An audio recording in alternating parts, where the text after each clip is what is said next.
CD podcast. Who are you and what do you do? Well, I'm John from the 21 CD podcast. Obviously, I do all that kind of stuff over there. I'm pretty much a one-man team right now. So I run that show, and I think that probably, I guess, who I am is, I don't know, that show is pretty much my whole identity. But I think my mission, what I really try to be, what I try to do is somebody who looks at the timeline of humanity a little bit differently than we've been told. You know, growing up, we were always told all this stuff about evolution and how it might have formed us, or what God is or what God isn't, and which God to choose, all that kind of stuff. And I've just slowly started realizing over time that I don't think we know the whole story. So I guess what I do is I try to find different ways of looking at the story that we have, in different lights that make more sense than the story we've been given. And that's kind of what I try to do on the show, and most of what I investigate in my free time as well. Yeah. So how long have you had the show? The show is about 2 years old, but I did take 6 months off. And so I guess it's really like a year and a half. Right. So the one question I really like to start out with is, what even headed you down into this? Like, what's your gateway to this whole crazy world of high strangeness? And I mean, it's such a broad thing, right? But yet all connected to an extent. Mm-hmm. So what was your gateway to all of this? Oh man. Well, I've always believed in things. My dad is he's very spiritual, and he believed in these things. And so I remember even before I was allowed on the internet, he would be downloading websites for me to view on my computer of, Bigfoot investigations and stuff like that. And so from a very young age, I was listening to, the screams in the woods and seeing the evidence. And I just always kind of believed that there was something else out there. And then as I started getting older, my life changed a little bit. My dad ended up happening upon this. It was a cult that basically ended up shaping more of how I viewed reality. And I ended up spending a lot of times in the woods in those days, because we were way, way out in the wilderness of Missouri. I'll call it the wilderness because it was redneck territory. So it was just way out there. And so I was always out in the woods and had a lot of strange experiences out in the woods out there. I was younger, preteen, but old enough to sort of see signs, I guess you could say. And that only strengthened my belief in the supernatural. And then as I got into my 20s, I started having real experiences that felt like now it's beyond.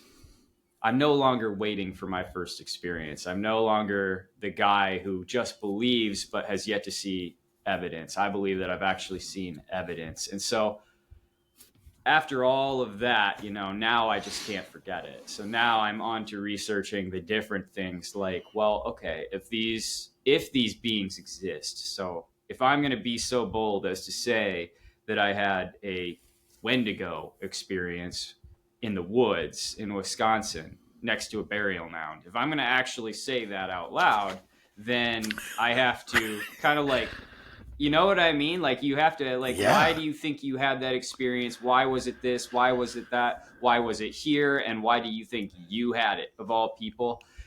And so those are the things that I've been researching more and more. And I'm in the realm of now the Watchers and the Book of Enoch and the Nephilim and the Samyaza and Azazel and the powers that they brought to humanity in the beginning, and well, not the beginning, but the beginning of their venture on Earth, and how they, all the manipulation of genes and genetic stuff and all that. I've sort of moved beyond the I want another Bigfoot experience or I want another Yeah. experience, and I'm more into the realm of what is happening. Like, these things are here. Hollywood is how Hollywood worships these creatures, and the I mean, look at all the horror movies and everything involving cryptids. I mean, we worship these monsters, but we don't consider it worship. But we love seeing them on film. We love reading stories, and podcasts like this are proof too that we are all in love with this side of reality that we don't understand. And I don't think there's anything wrong with that. Let me be clear. I just think that there's more answers, and they're much deeper than hidden species in the woods. I think there's something much deeper here. And so that's kind of my realm of research these days. And I spent a lot of time out of the country doing it. I spent a lot of time. I just got back from Iceland not too long ago, where I was looking for elves. I was actually looking for the Huldafolk, the hidden people there, which is sort of a species in between elf and man. And it was my second time there, so I did a couple weeks there where I was looking for evidence again. And I just returned from Colombia in South America, doing some stuff down there. That was a little bit different, and that's where this happened. And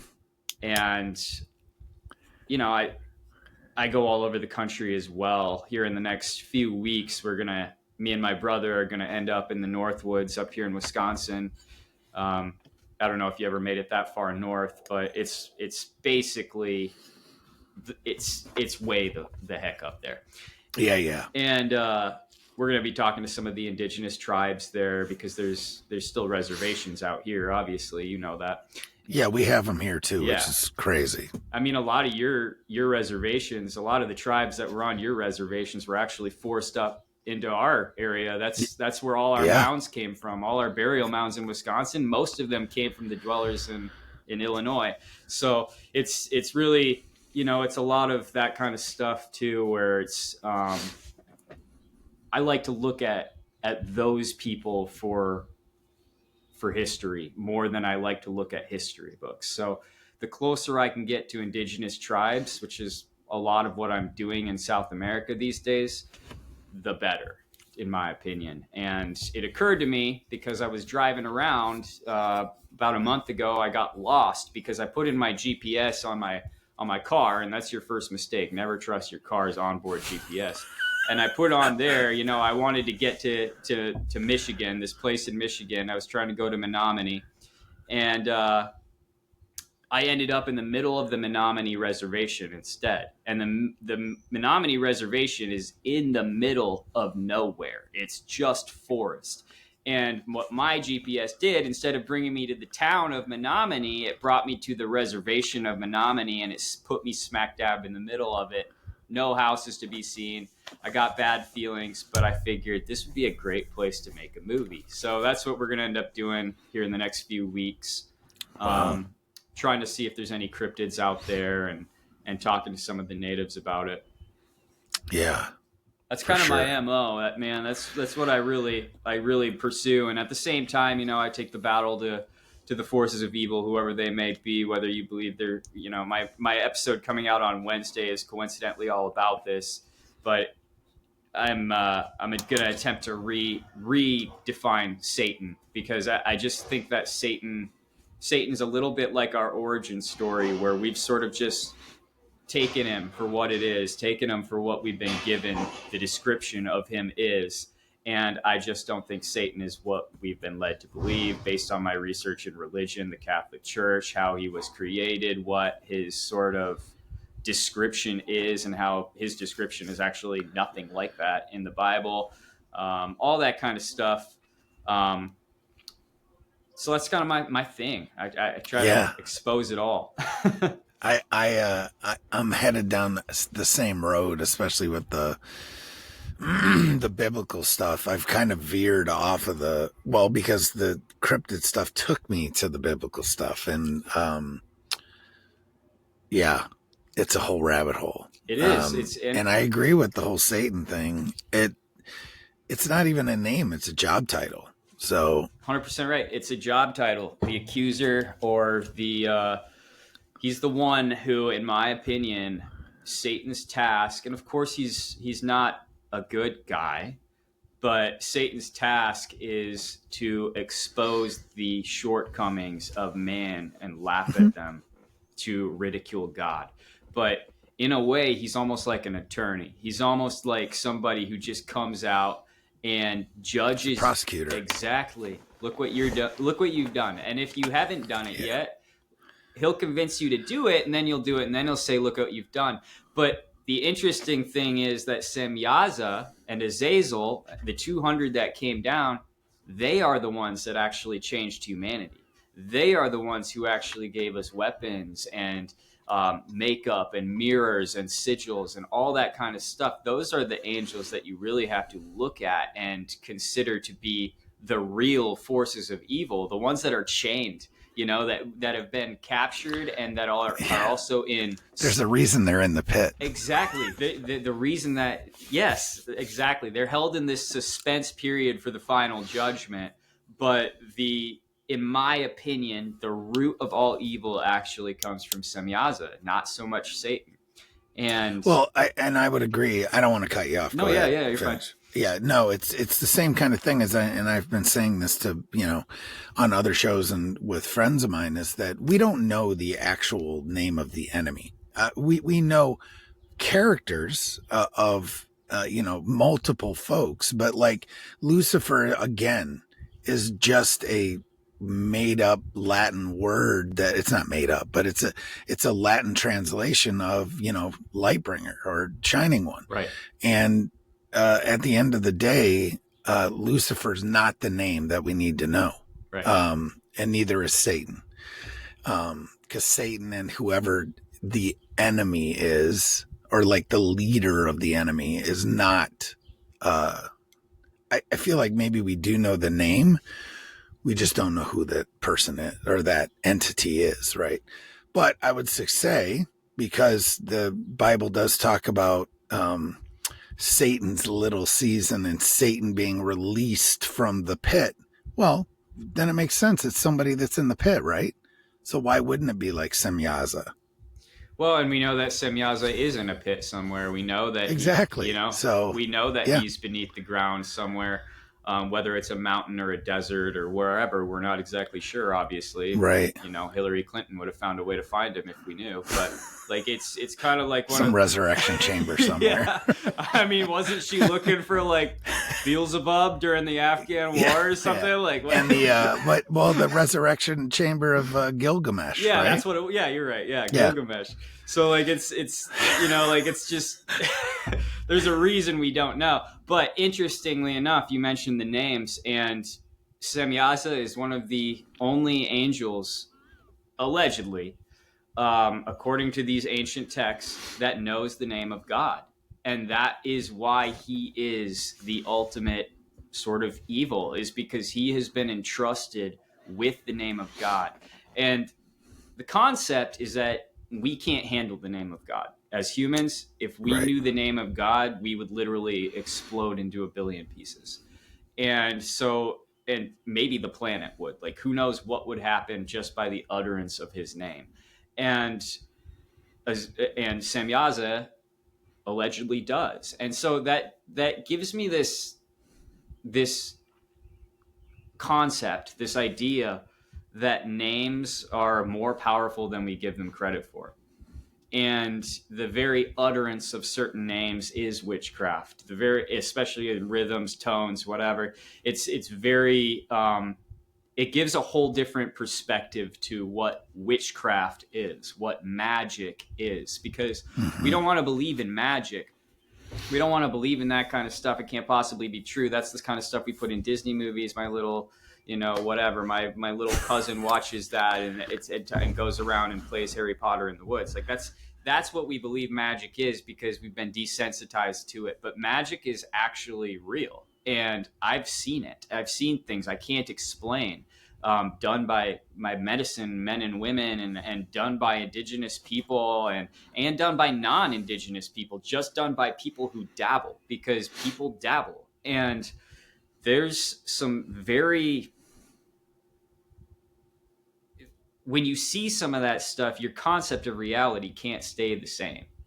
And Right. I believe that when all, especially these pop stars like Lady Gaga, um, some of these other ones that I just can't think of off the top of my head that I have pinned, but um, you know, uh, her little witch idol that she's always idolizing, Oh yeah. Djokovic or whatever her I name just is. talked about this. Yeah. Yeah. Yes. All those people, they actually say names. They're not just out here Right. dancing and making music. They're saying names and they're doing actual spells. And that's not just for entertainment. And so I look at that evil and I see, as soon as we start learning some of these names, which I believe is part of the hidden knowledge that will come, and we've already gotten all of this knowledge we weren't supposed to get, swords and knives and daggers and makeup and mirrors. And I'm not saying that you can't do any of these things or have any of these things, but it's written that this is stuff that we weren't supposed to have all at once, Yeah. and yet we did. And I believe that now the mission is, we have to learn the names. Once we start learning the names, once we start being able to put our fingers on them, the false gods are going to start showing up again. Yeah. The And little G gods, right? yeah, the ones that are tangible and that we can actually see and that can smite us. Yeah. It's a I mean, scarier world than we give it credit for. we have a historical figure that that's in the Bible, plus other occult stories and extra canonical books and all kinds of tales and across the eons about somebody who used those names very effectively, and that's Solomon. Right. And a lot of the power is in the name, right? I mean, just look at when you see exorcisms or things like that. They always need the name. They don't need it, but it helps, right? Right.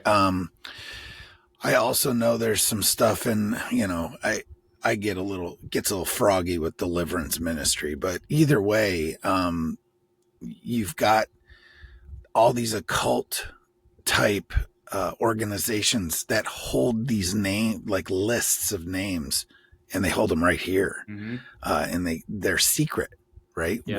Why is that? Because it holds power. Right. So I absolutely agree with you 100%. Where did the name 21, and most people, I think a lot of people might not know what 21 CD is. Do you want to talk about that? Yeah, so 21 CD stands for 21st Century Dystopian. And the reason that I chose that name is because before I even started my show, it was an identity that I created. I'm a filmmaker, so I made movies under that title. And I started realizing that, there's so much more to being a 21st century dystopian that makes sense than being this 21st century utopian that they would like us to believe we are.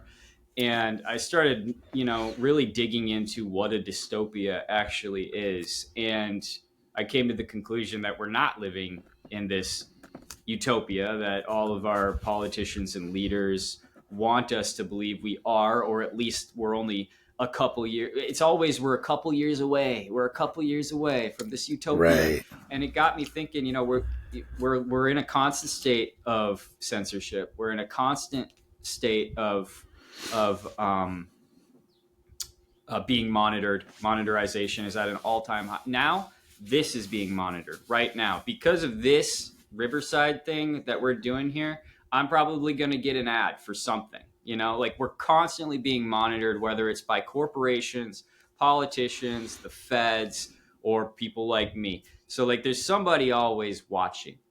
Yep. And I just feel like 21st century dystopian, it really brings the sci-fi to you, and it's like you are living in a science fiction novel. We are in 1984 right now. Does nobody realize that? Like Blade Runner is literally only a few years away. I mean, Tesla just unrolled their robot that Musk wants to have in every household by 2030 or whatever it is. And we've got they I think it was Yamaha invented a horse that you can ride through the countryside. It's a robotic horse, and they're like, yeah, it's like basically the new ATV. And it's crazy that people don't understand. We have the microplastics, and how in about 30 years they're anticipating the human body to no longer be able to have its own children. And that's why there's such a huge push right now for artificial births based on DNA and stem cells, all that kind of stuff. They basically construct a baby for you in an artificial pod. You can get this done. It's one of the reasons the Ukraine war is as crazy as it is because that is the number one baby factory in the world. And so Yep. and it's all underground. And our friend Melania Jovovich, I don't think that's her name. What is her name? But It's something like that, though. she's, that's why she's an ambassador for Ukraine, even though she's Serbian, and she's in charge of all that kind of stuff. Like it's yeah. Let me look her up real quick. Yeah, that's what I'm doing. I mean, her art's like, you're like, wait, what?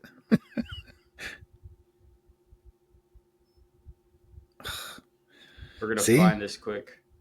They don't want us to find it because my stuff is shutting down. Oh man. Just look up Lady Gaga spirit cooking and you'll find her. Yeah. Lady Gaga. Marina Abramovich. Yeah. Yeah, there you go. That witch, and that's what she is. She's a witch, and it's funny that I can't remember her name. Maybe that's part of the curse, right? But I've done so much research on this woman. I've seen every single art fixture that she's ever created, dating back to when she was a child. I've seen everything that she's done, and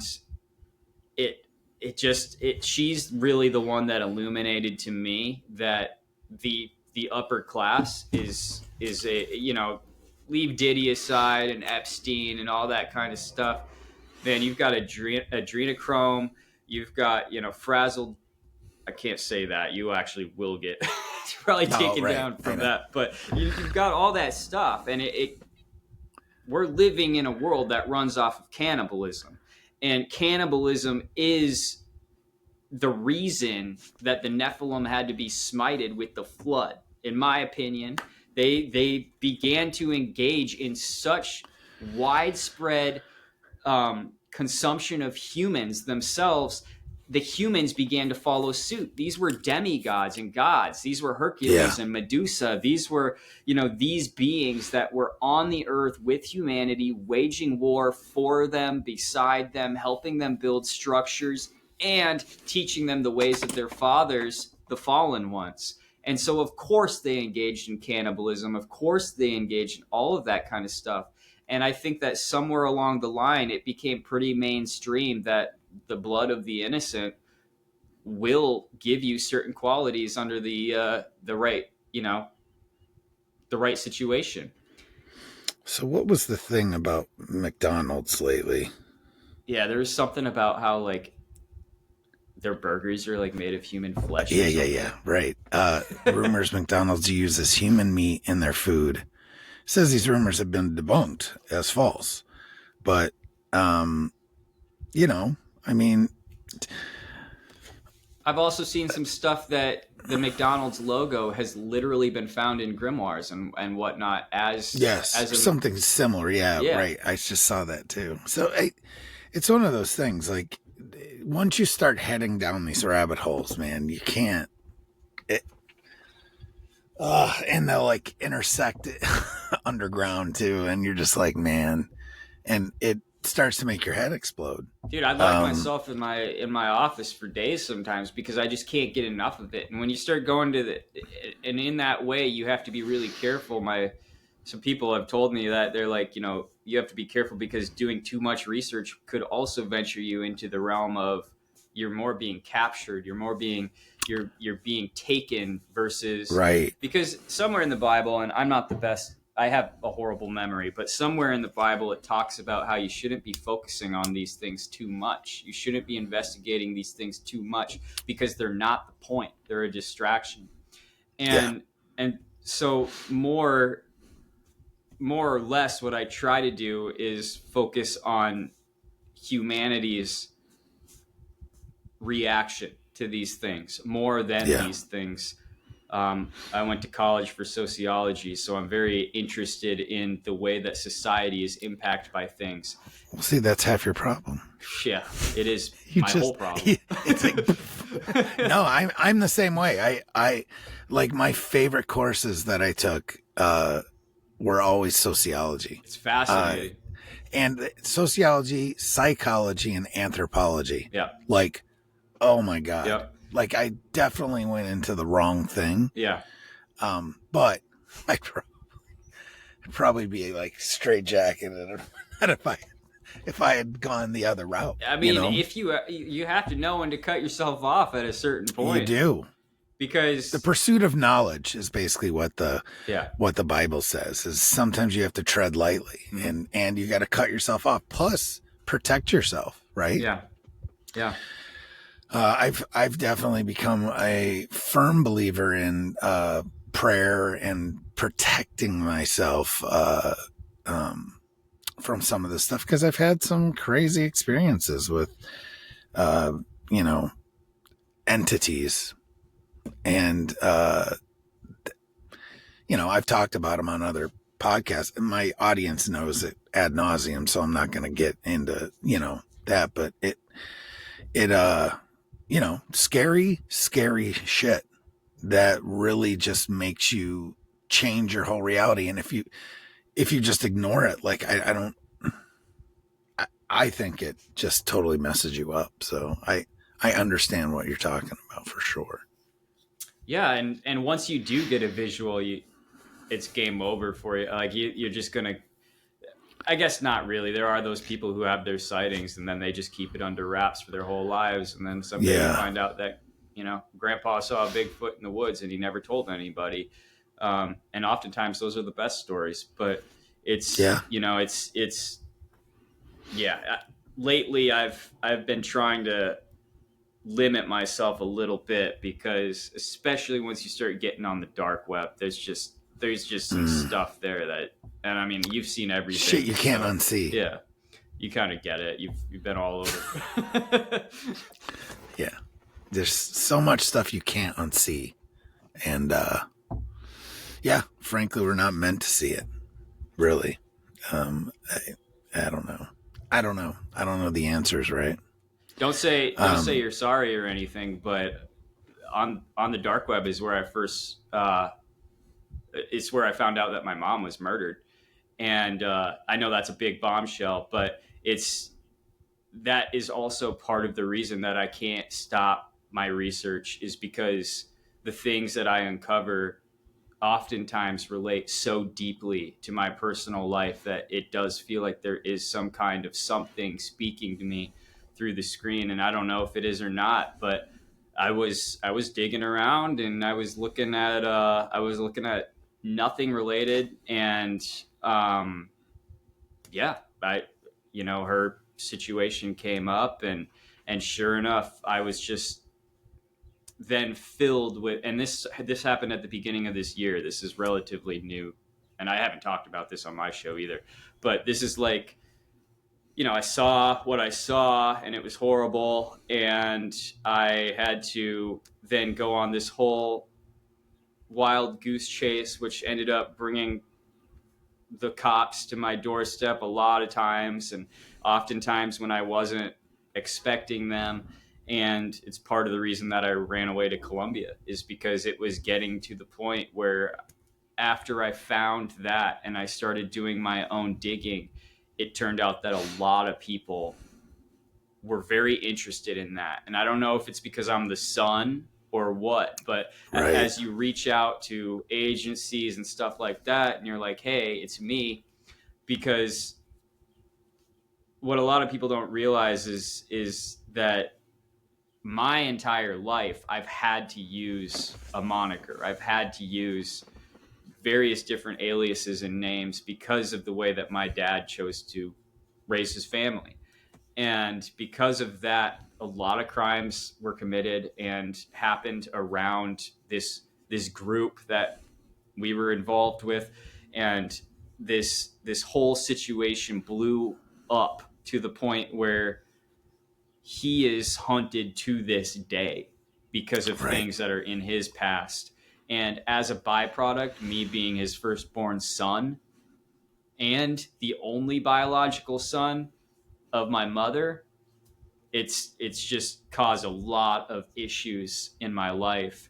And when I start pointing fingers, asking questions, and making accusations, a lot of stuff starts happening. So yeah, the dark web, man, I don't recommend it. No, exactly. I mean, like my kids, I have 4 daughters, and they're always like, "Well, what do you mean when you say the dark web?" And I'm like, "I'm just going to leave it there. Yeah, I'm not even gonna, you know, it's a good I'm thing not it's a even gated putting it out there." community. Yeah, right. So, man. Um, one of these things that I'm super interested about, because I've never met another person that I know of that has had a Wendigo experience. So, can you talk about that a little bit? Yeah, and let me clarify one thing.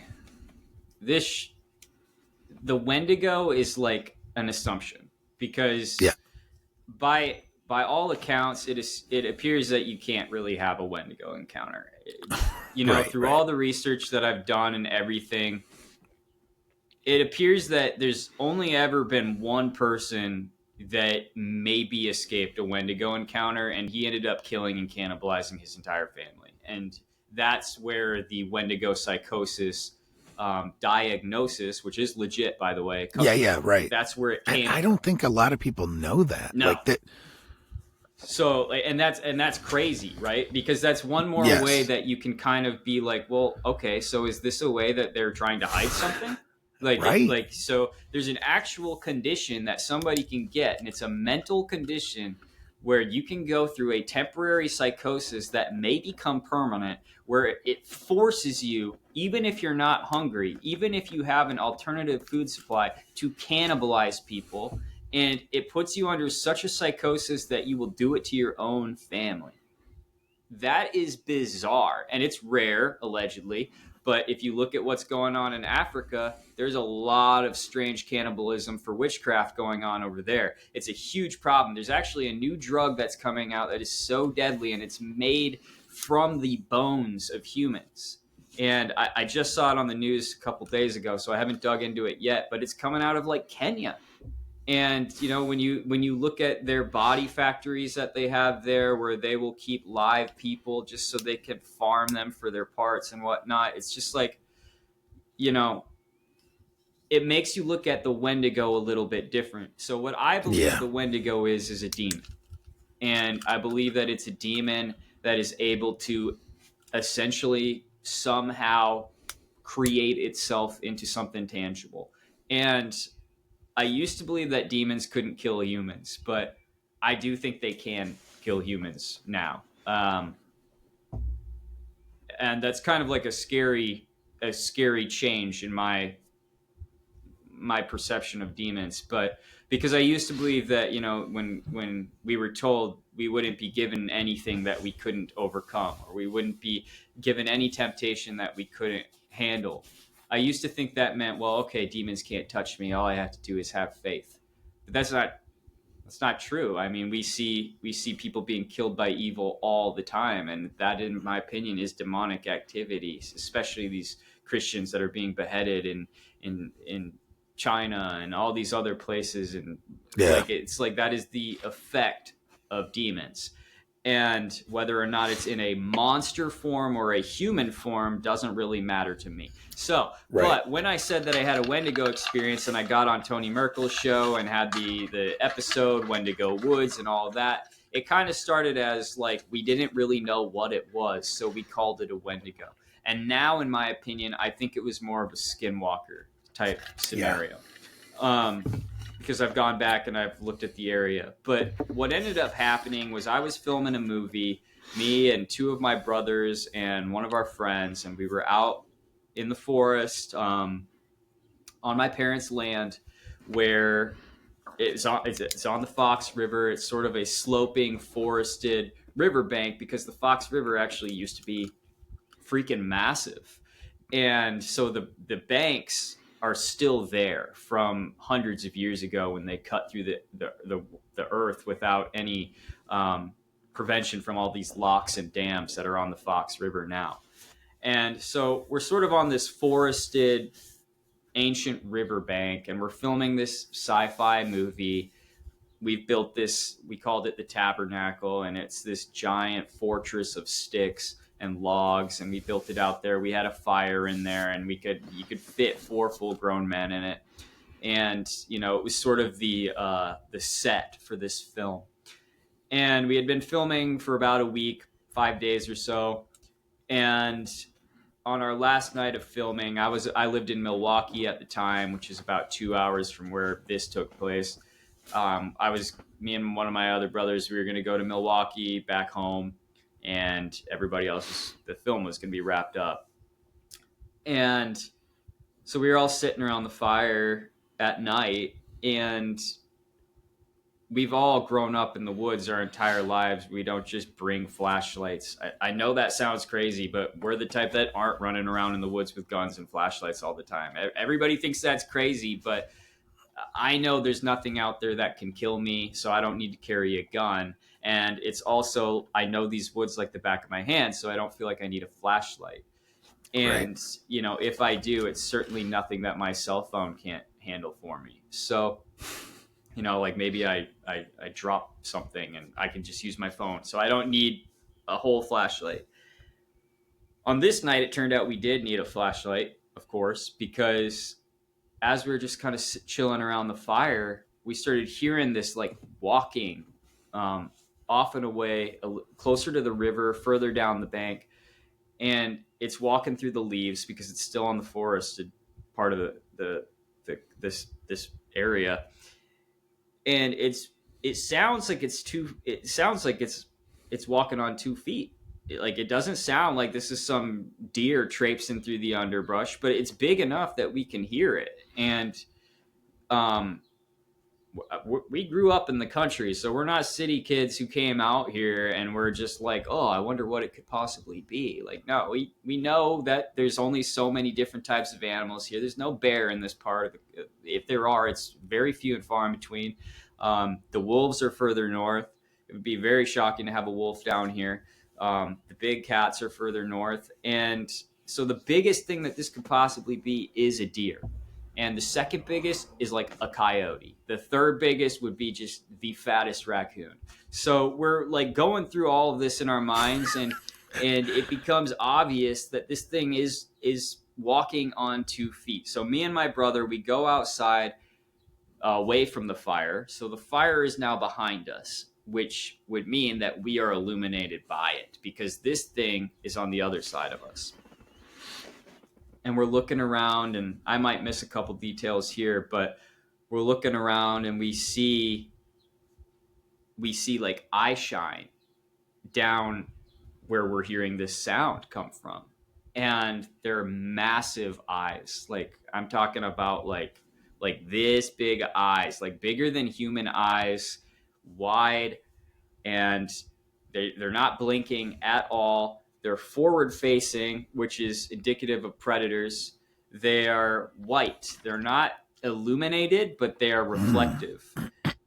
And we see this thing, and it's very low on the ground. And it's almost like as if you were to lay in the prone, in the push-up position, and sort of tilt your head up so that Yep. you could look up while being in a push-up position. And this thing, I mean, it's 6 inches off the ground, these eyes. And so we're like, okay, so it's not a big animal. This has to be the fattest raccoon or something like that.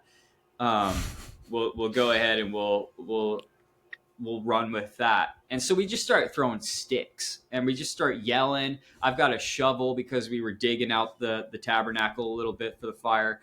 And so I take a stick, I start banging on the shovel. And my brother takes out his cell phone and is trying to like see it with the light on his cell phone. And as we turn, because my other brother and my friend are coming out now because they're like, oh, there is something out here, so they're gonna come out too, and we're gonna see what the heck is going on. So that was 4 full-grown dudes here, and like we're ready to go. And at that moment that they come out, we kind of turn to like look at them, and as my brother takes his light off of the creature for a split second, we lose sight of it. Obviously, the eye shine isn't there anymore. We turn back the light, and the eyes have now ascended. They're like 6.5 feet in the air, but they're not in a tree. And so now we are like really freaked out because now we're back to thinking this has to be some kind of deer. There's like, how could it be that big? Like, how could it be that tall? How could it be low and then go up? Maybe the head was down and then it turned up. Right. But deer don't have front facing eyes. They're like horses. Their eyes are on the side. Yeah. And so we weren't able to really define what it was.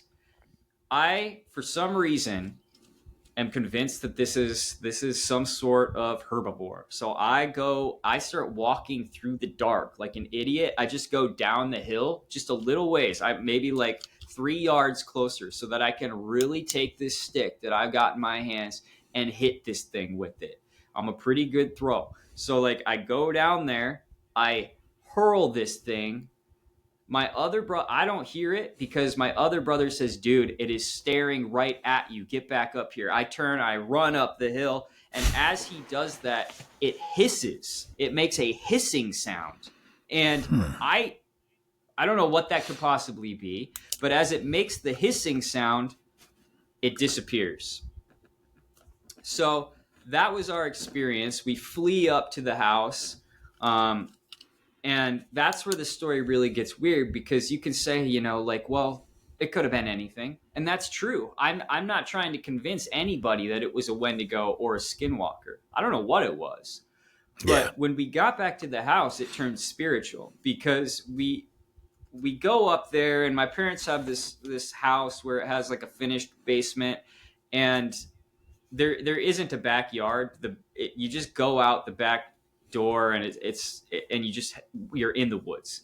And so we go, that's the door we always used. And so we went in there and, you know, we go to sleep for the night. We just stayed up all night long, but we ended up, me and my brother, AJ, the one that saw the eye shine with me, we went upstairs to eat breakfast. We were staying there for, you know, this was the day we were going to go home to Milwaukee. And so we were going to have breakfast with my dad, my mom, and one of my other younger brothers there.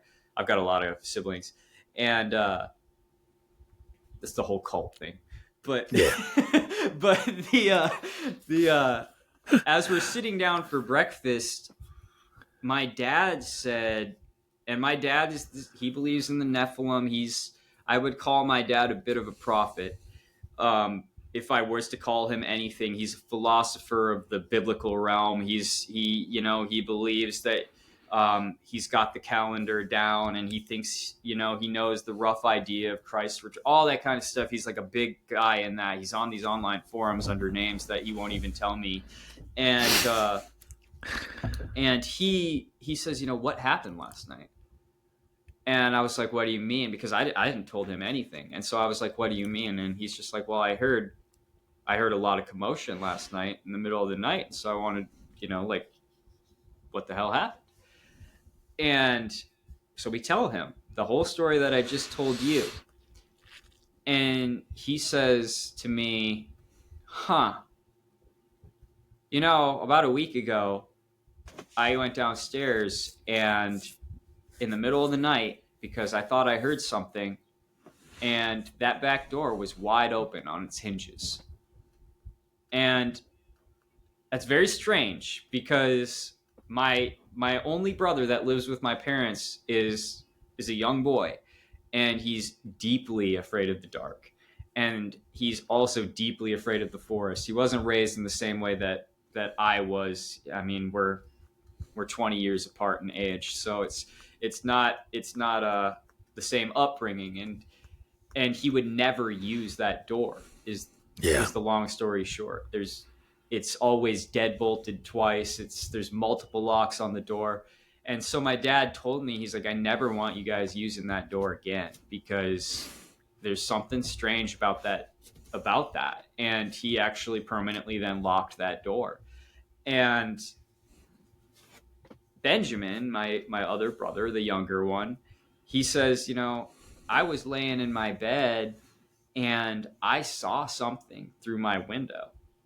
And we're like, what are you talking about? And he was just like, well, I don't know what it was, but it was this giant black figure and it just looked like a huge shadow. And it walked across my window, and that was the only time he allegedly saw it. So we're hearing all this, we're putting the pieces together, and then out of nowhere, this is all happening at the same time. So it's like it's strange. It's like a movie, and like this is all happening. And my mom, who doesn't believe in any of this stuff, she does. She believes in my stepmom. She believes in God and Jesus Christ, and do the best you can do and all that kind of stuff. Be the best person you possibly can, and love the children and all that kind of stuff. And that's really it. And for the most part, she's a wholesome lady. And she says, what are you guys talking about? And, so now we tell her the story. And because she runs her own business, taking care of kids and stuff. And so she was just kind of half listening. And she said, this is all very strange because just this morning, my friend texted me and she said that she had a message for us and that she didn't know why she had this message, but she was just sitting there and she felt compelled to text me, I'm praying for you about the situation in the backyard. And that's verbatim.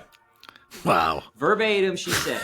And I was like, what are you talking about? Wait, what? Yeah. So, dude, Yeah. I was like, okay, that's weird. My dad's freaking out, and like, because my mom doesn't talk about this stuff. If you talk about this stuff in front of her, she tries to go to the other room. Yeah. And because it's scary for her. And she doesn't like believing in that kind of stuff. And so I asked her to clarify, and I was like, well, can you ask her like what that means? And she did.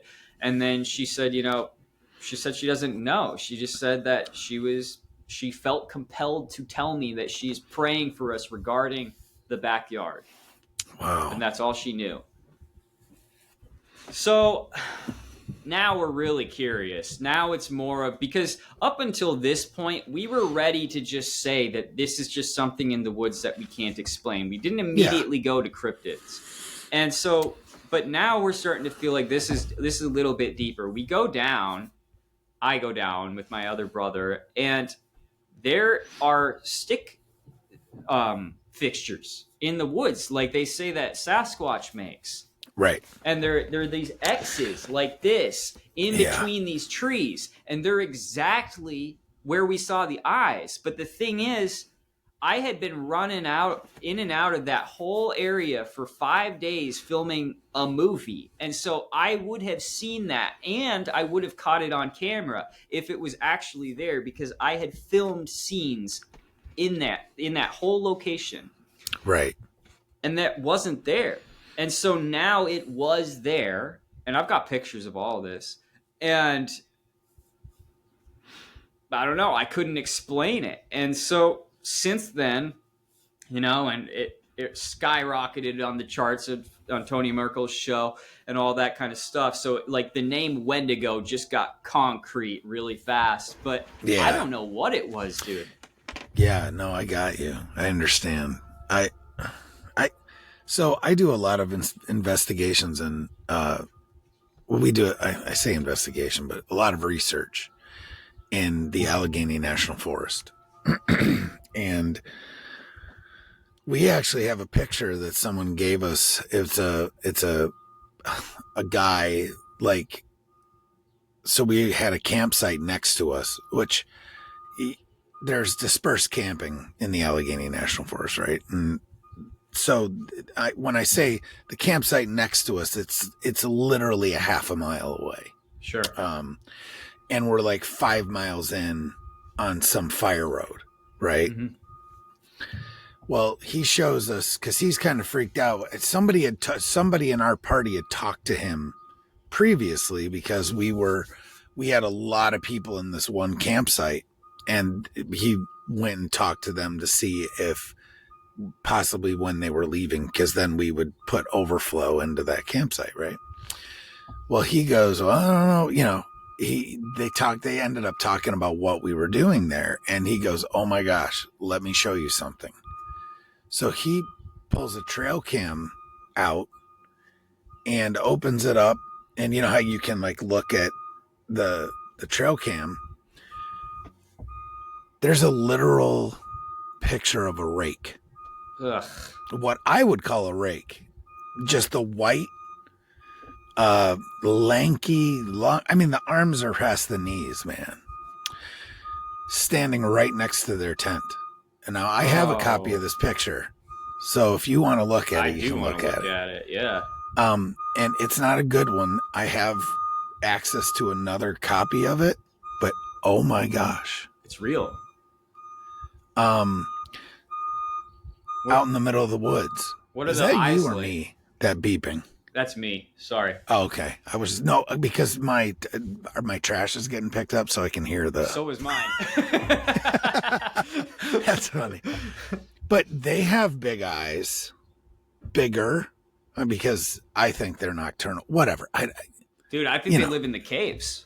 I agreed. Yeah. So, Bayou, do you know Shane? Oh, I hate names. What's his show? Inquiries of. Yeah, I did a show with him. Yeah. Yeah, him and I talked about this plenty because, wow. Yeah. Again, caves, abandoned stuff, Yep. stuff like that. But that's what I think a lot of people are seeing. But technically, a rake isn't like a real name for them, right? Who knows what they are? I don't know what they are. I've seen some people even call him Sasquatch. Yeah, maybe because it's like it all gets fuzzy there, right? Like people consider Wendigo. No, I don't think that's correct. But opinions are like assholes. They come we all in have all one. colors and shapes. Yeah, and usually they all stink. So, but you know what I mean. So, yeah, that's pretty interesting. So I wonder. Well, and another thing, and they have a tendency of crawling. Yep. Sometimes upside down and backwards. Like they're what the hell, man? They're crazy. And like I think that rakes are largely responsible for a lot of the unexplained activity that goes on in places like the Superstition Mountains, the Anasazi Valley, the Valley of the Headless Men. That's Anasazi. Is that not Anasazi? I'm sorry, the Anahani Valley in Canada, which is yeah. And then the Anasazi are further south. There are people that disappeared. I believe that was Nephilim activity, but I think that rakes have a lot to do with some of that kind of stuff because those rakes are the most realistic cryptid to me. I think. I believe in rakes more than I believe in, and I haven't had a Bigfoot encounter, so it's kind of biased for me to say this, but I believe in rakes more than I believe in like forgotten relic species in the woods. Yeah. I've had 2 Sasquatch experiences. Mm-hmm. Do you think they're spiritual? I do. Yeah. I think I actually, I'm going to say it. I'm going to commit. Yeah. So many people have asked me this question, and I've been very leery to commit, but now I'm committing for the first time Let's to my go. audience. Um, I think they're Eliud. I think that they are descendants of the Nephilim.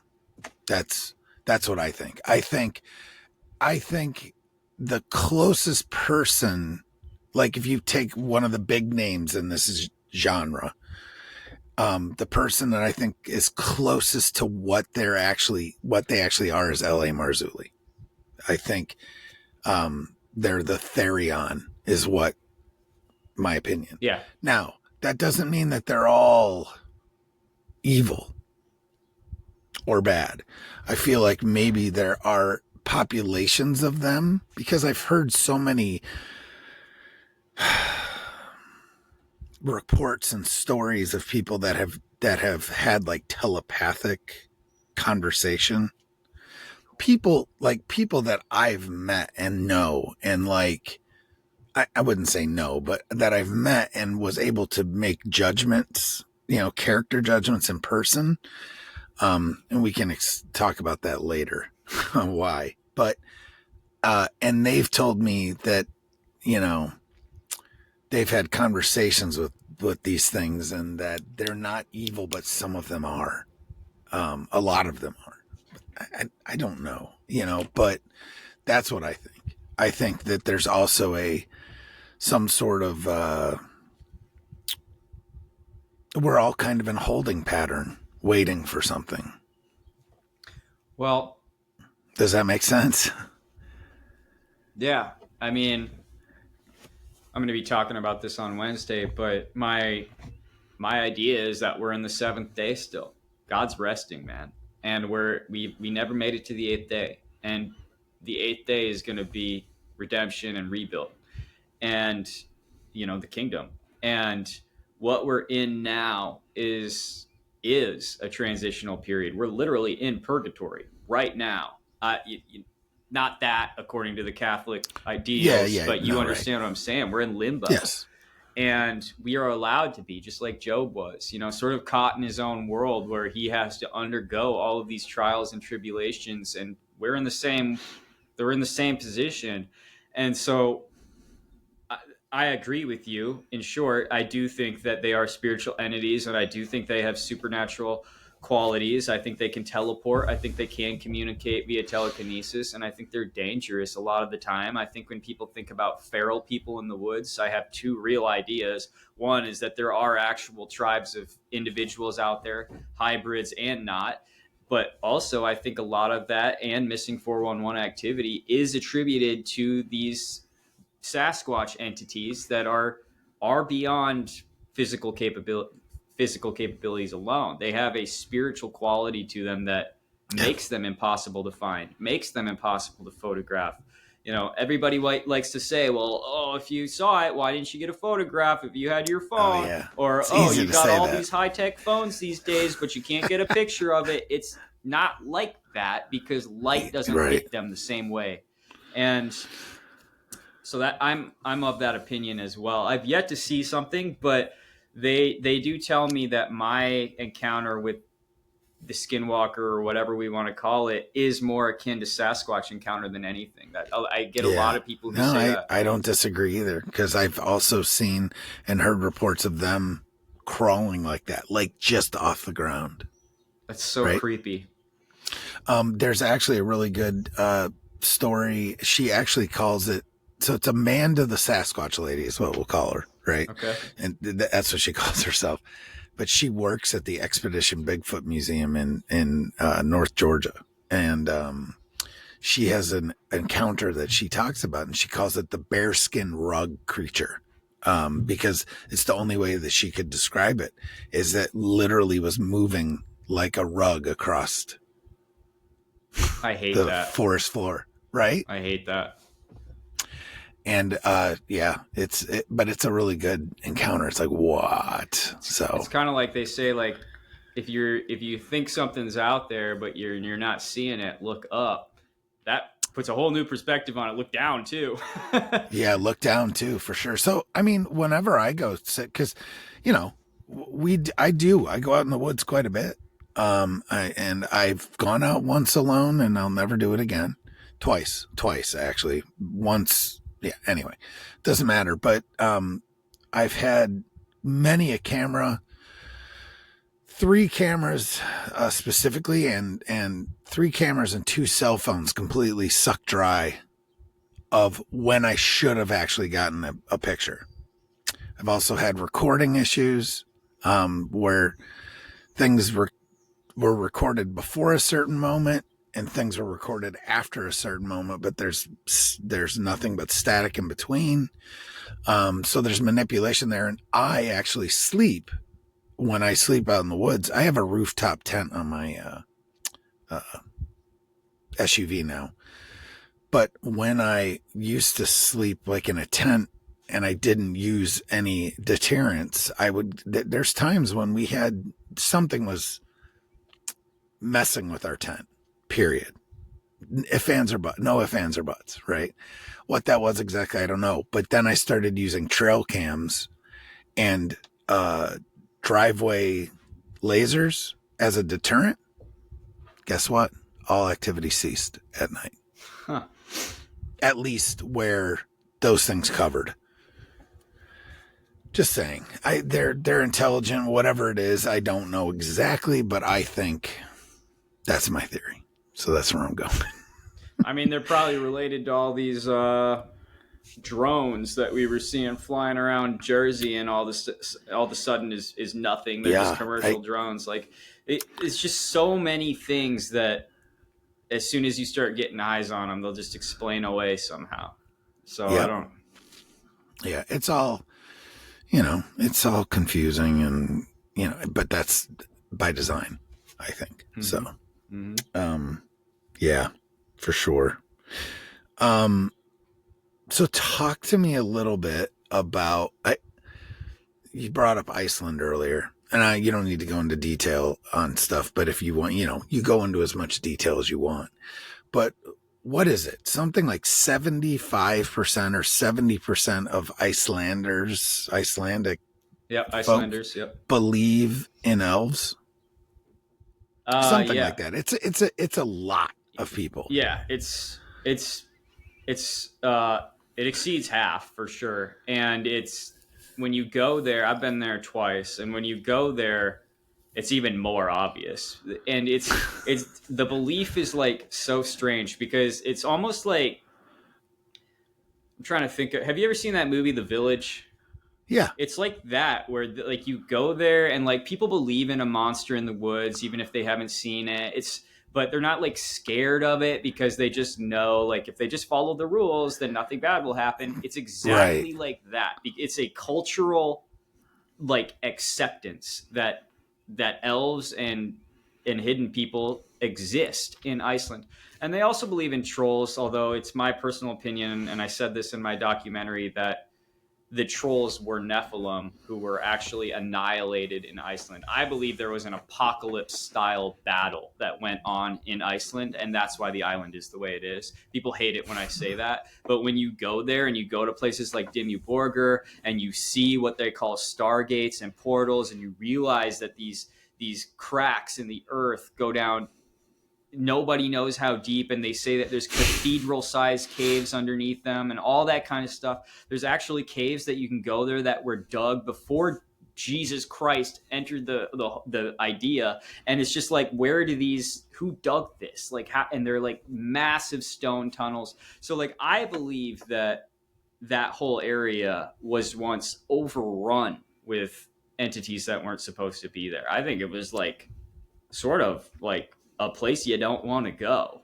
And like a haven for, and even the early Icelanders, they called it the land of the gods. Like, it was a place that was very, very strange and magical. And so the people there, as there's not many, and it's under 500,000 people. I think it's like something like 300,000 people live in Iceland. Yeah, around 300,000. Yeah. And so it's not a lot of people, but when you go there, and and see how they've developed. They changed the course of roads away from these structures that they call elf towers or elf churches. They have all of these ideas that if you divert civilization away from their land, nothing will happen to you.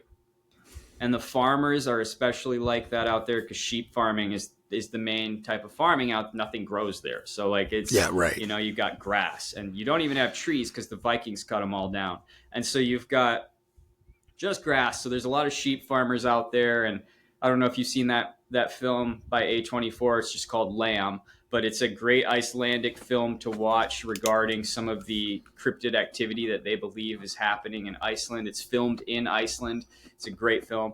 Lamb, Lamb, yep. or Lam? Yep, just Lamb.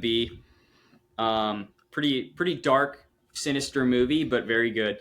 And so I started doing some digging after my first time there. I had an encounter. And so I started doing more research, and it took me a few years to get all the research done and everything. But I believed that there is something going on there as well. And one of the things that I discovered was that even the Nazis went there during World War II to sort of investigate some of these stories, right? Yeah, and these elf towers and churches and stuff. They wanted to know like what's going on, just like they went to look for Shambhala and all that kind of stuff. That was kind of their mission to come here.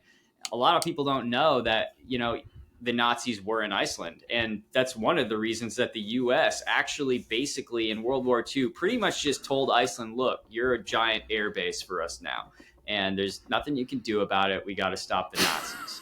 And the Icelanders hate that. They still consider it the invasion, the United States invasion of Iceland, just like happens. It's war though, right? But anyway, so like the I went to some of those locations this last time, locations that I knew the Nazis went to, and yeah, there's some weird stuff there. I totally believe that I caught Pan on film.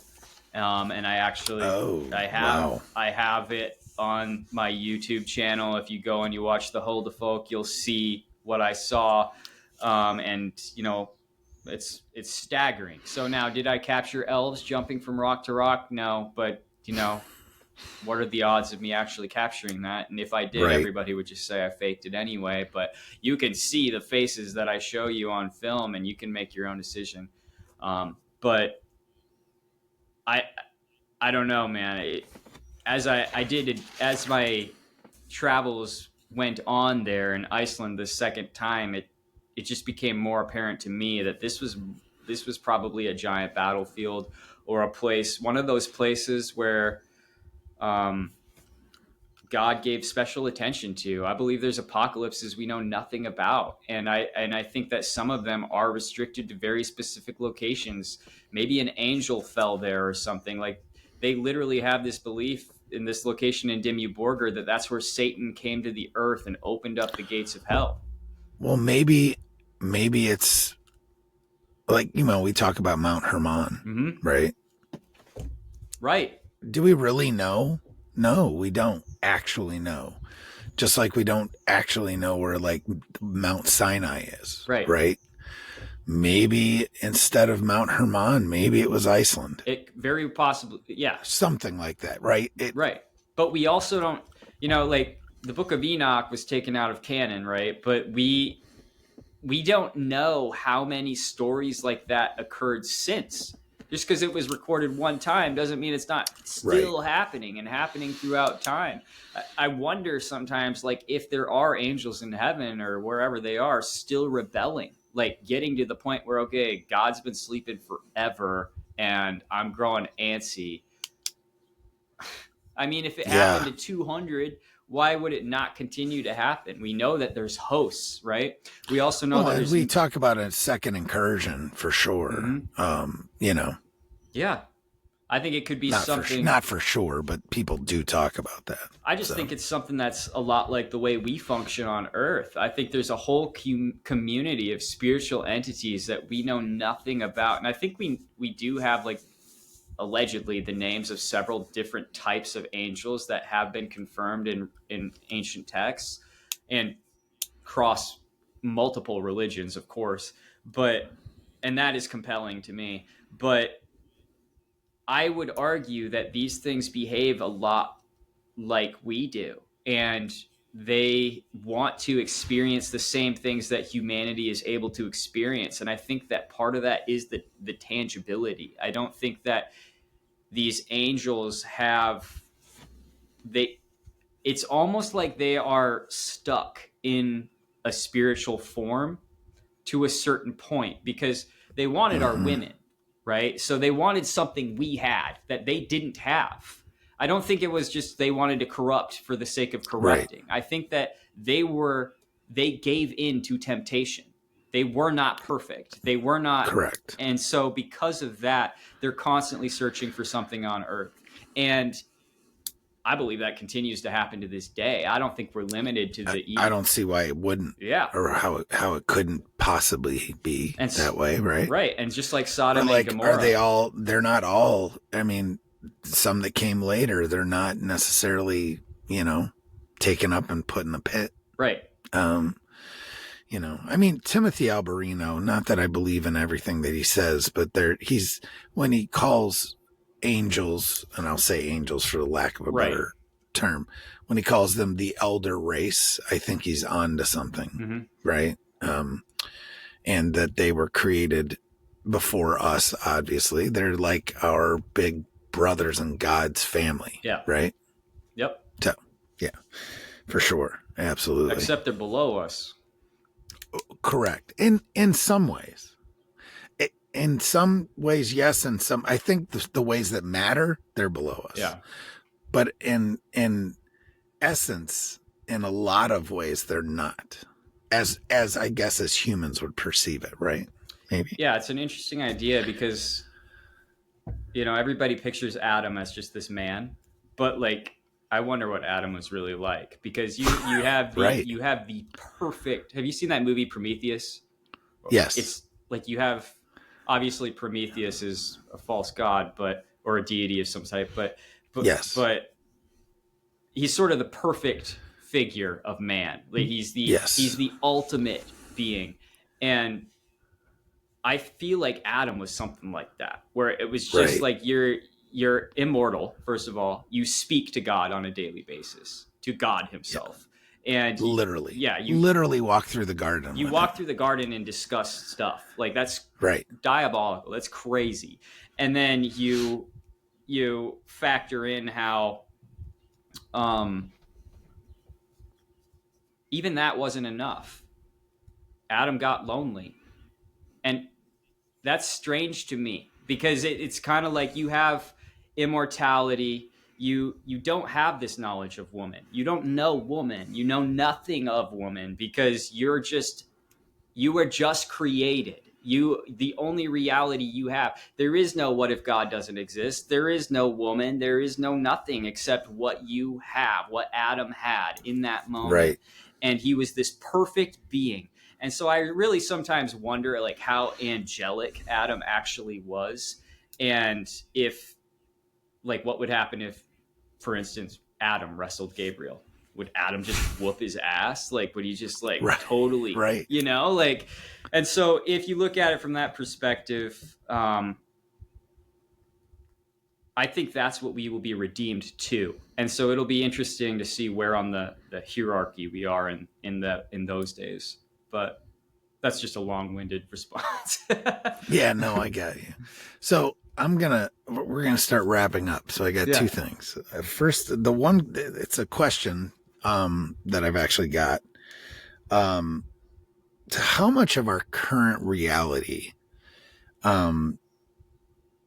is a manufactured narrative, in your opinion?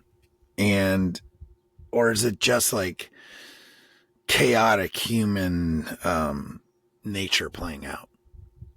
Well, I think there's two different things going on. I think there are actual timeline changes, and those can be. I'm trying to think of like those are like natural disasters. Those are like natural disasters, asteroids, flooding, all that kind of stuff that just seems to happen by the forces of nature. And I think that changes reality in small pockets. But So we're talking like Mandela effect type stuff, or we're talking about, maybe that's that's a byproduct of that. well, Mandela effect goes back to Semyaza, if you ask me, because I Yeah. believe that he invented time. So like, Okay. so if you do, so the Mandela effect, I would say, is demonic. What I'm talking about is more like Pompeii, like how, Okay. or Gotcha. or Gotcha. like the Mayan Empire. Yeah. Just total reset. Yep, the Anasazi people. Um, Yep. whatever happened in Iceland. What is that Anasazi thing? Was it the Celestine prophecy that was supposed to be from that? Do you know what I'm talking about? I'm not sure, Oh, but I don't want to derail you. that's okay. Go ahead. And then there's the other type of timeline shift, which is very man-made, and that's when we go in and we wipe out civilizations, we dig up burial mounds, we invent organizations like UNESCO and the Smithsonian, and they become these government agencies that effectively tell you what the story is. And that's why everybody says Gotcha. archaeology is such a hard field to break into. It's a hard field to break into because you have to comply. You have to tell the story. Remember, it's his story, but that's not God's story. That's whoever is writing the story, because the story goes to the victors. So whoever conquers this land gets to totally destroy the history of the previous people, especially if they're mortal enemies. Like, look at the case of Genghis Khan or Alexander the Great, Roman Empire, all that kind of stuff. None of them were concerned with preserving the history of the people that they conquered. There were minor philosophers who were during that time, but there weren't like, it's not like Alexander the Great or Genghis Khan were like, we have to collect all their relics and make sure their books are in order. No, it was raping and pillaging endlessly until we all die. That's what it was. And because of that, you do have an element of time that is simply lost. But so it's hard to answer the questions, but basically what I think is almost nothing within the past 300 years, 500 years, maybe, can be trusted. In America, in the United States, I think it all ended. It all changed again in the 1920s. I think everything from the 1920s until now is completely fake. There's nothing real. And it's real as in we're here and we can touch it and we can feel it, but the stories that they tell us, the architecture is wrong. The history doesn't make any freaking sense. I live a mile from a burial mound that I go to daily to write. I go out there to write, and I see evidence in my backyard of a history that they don't want to tell us existed. And so you have all of these little time shifts going on constantly, and then you do have Caesar, who invented the first real calendar, and then Rome, of course, became the Catholic Church. You have Gregory the 13th, who then modified to make sure Easter was not a pagan holiday anymore, and then he added random days and took out random other ones, changing the number once again. And then you have, once the stock market started coming into, then we needed time zones. We needed when businesses were going to be open. We needed when we could trade. And they shifted time and gave us leap years and all that kind of stuff. And so the timeline doesn't exist in the way that it should. When God invented time, he had two things, day and night. And he did it 7 times. And so as far as I'm concerned, that's the only real time. Now, there is that Bible verse that people like to point to where they're like, well, Jesus said that there's 12 hours in the day.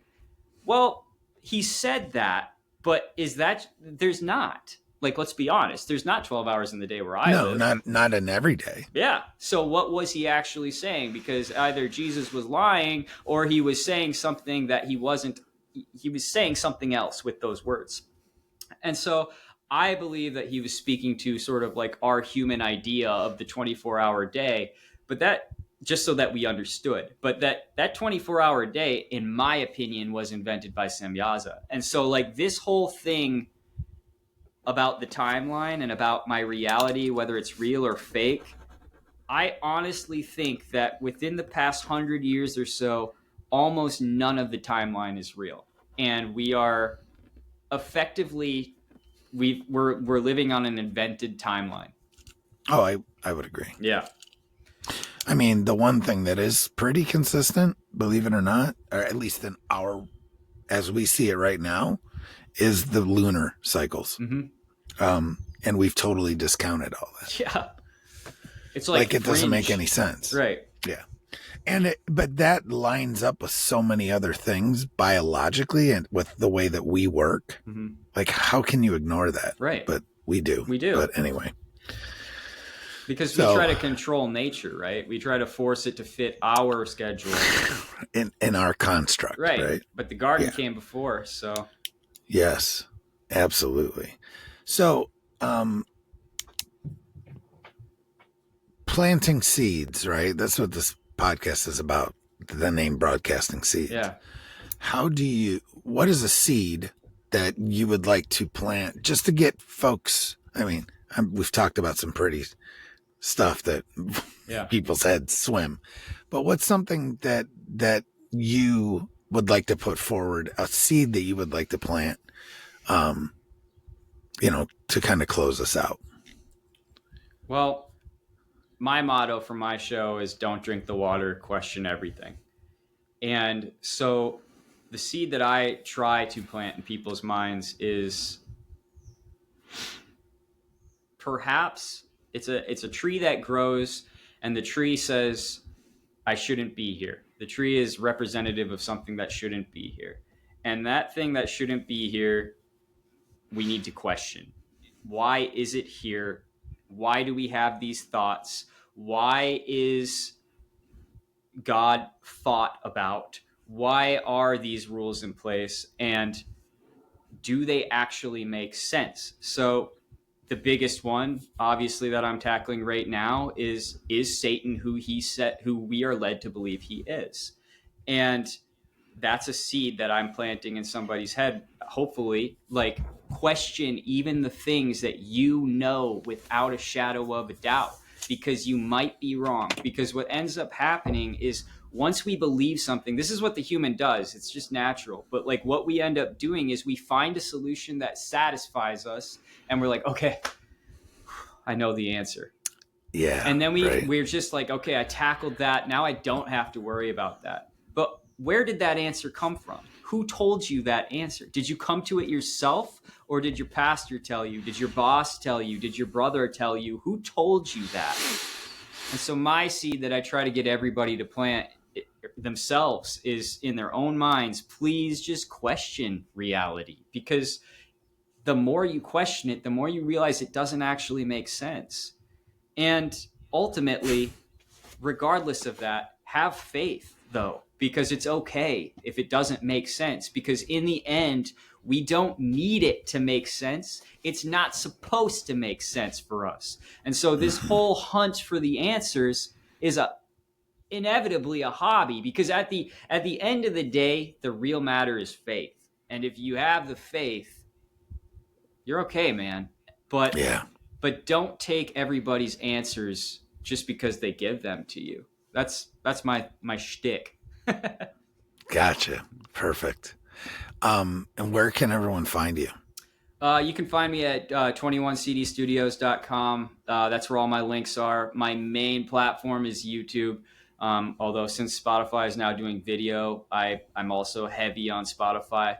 But if you just Google 21CD podcast, you'll find me anywhere. I'm kind of all over the place, to be honest. I'm on Rumble, all that kind of stuff. And I'm a very heavy visual creator. So I'm primarily video versus audio, but I do also make all my podcast episodes audio capable, so you don't have to watch the video. I used to be a truck driver, so I get needing to just listen instead of seeing all the time. Absolutely. Pardon the eye. No. So right. So, John, appreciate you coming on, man. Yeah, of course. And we'll have to do it again. It was a great time in the future here. Let some time pass, and I'm sure there's plenty of other crap we can talk about. When I get out of the Northwoods, I'll come see you. Yeah, man. All right, man. I appreciate it. See you guys. Yeah. I got bad thoughts that make my mind scared. Hold me hostage and they don't fight fair. Who gon' pray for me and wipe all my tears? Who gon' save me if you not right here? Move this darkness and make my sight clear. Take me your way cause I don't like here. Ghosts of my past, they fill in the night air. Wake me up, I'm trapped in my nightmares.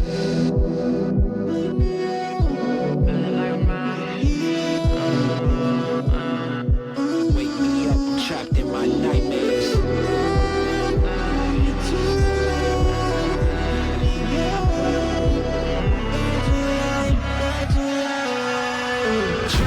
Drowning, I'm off the deep end. Apparitions of all my demons. All my thoughts are committing treason. All alone, who gon' hear me screaming? Manifestations of my fears. Regrets that stretched out for light years. Can almost touch the light, homie, it's right there. Body free but trapped in my nightmares. Wake me up, don't let me drown. All the lights are fading